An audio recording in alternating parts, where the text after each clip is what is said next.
Hi, my name is Diana. So this week I'm going to be doing a summary and reaction to Blended Learning Part 1. So with the videos, we got to see how blended learning is different from technology integration and what blended learning looks like in class. First, blended learning is anytime a student learns, at least in part, at a supervised brick-and-mortar location away from home and at least in part through the internet with some element of student control over time, place, and/or pace, according to Horn and Staker. In the video, The Difference Between Blended Learning versus Technology Integration, it was explained that these two types of learning are different, although there is a blurry line between the two.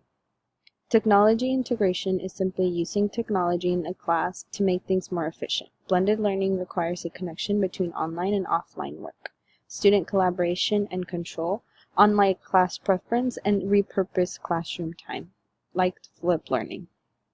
The article Blended Learning at an Elementary School is a new story following Spanaway Elementary and their integration of blended learning.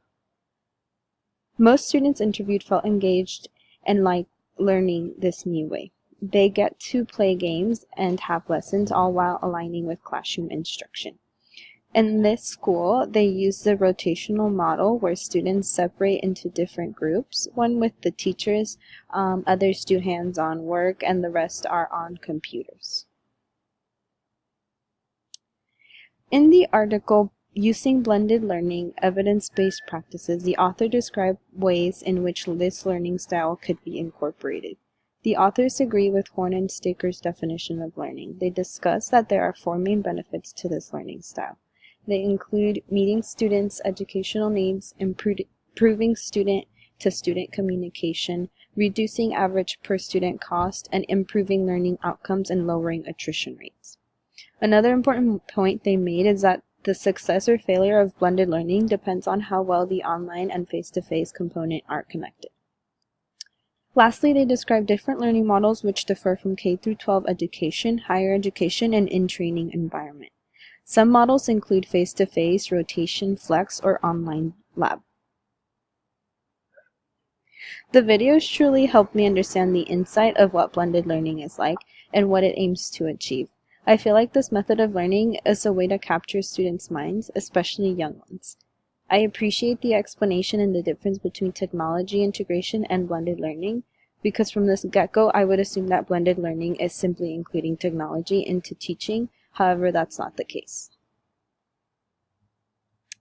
The article further taught me about blended learning by explaining how in-depth a lesson with blended learning must be taught to be successful.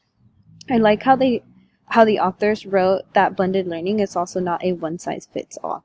A lesson must be thoroughly planned by what education level learners are and in what ways are activities, lessons, and online working, in what ways they are aligning with what students are currently learning.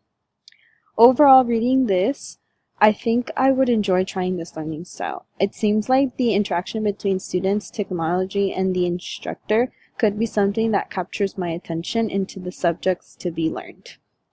Thank you.